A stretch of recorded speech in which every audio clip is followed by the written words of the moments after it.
Tahukah anda bahawa apabila anda melakukan perniagaan mesti ada kos entertainment, betul tak?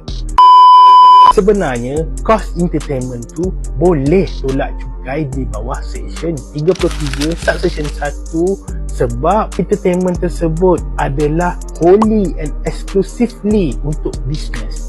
Namun di bawah section 39 subsection 1 Akta Cukai Pendapatan memberi had potongan cukai untuk entertainment sebanyak 50%. Ini bermakna sekiranya entertainment anda setahun berjumlah RM100,000, anda hanya boleh tolak cukai sebanyak RM50,000. Namun, ada beberapa perbelanjaan hiburan yang boleh ditolakkan cukai sebanyak 100%. Mudah sahaja. Perbelanjaan yang melibatkan pekerja.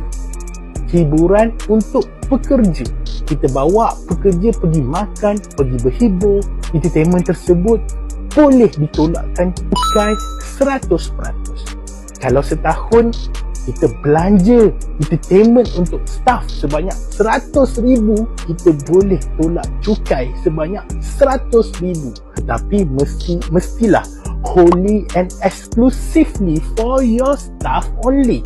Kalau entertainment tersebut anda buat jamuan makan dekat hotel untuk staff dan dihadiri juga oleh supplier-supplier dan pelanggan-pelanggan anda pun join juga hiburan tersebut, ini bermakna untuk jamuan makan di hotel tersebut hanya boleh ditolakkan sebanyak 50% sahaja untuk cukai. Dapat sesuatu? Kalau dapat, cuba komen dalam TikTok Bos Cukai. Cukai lancar, bisnes goyang tak gentar.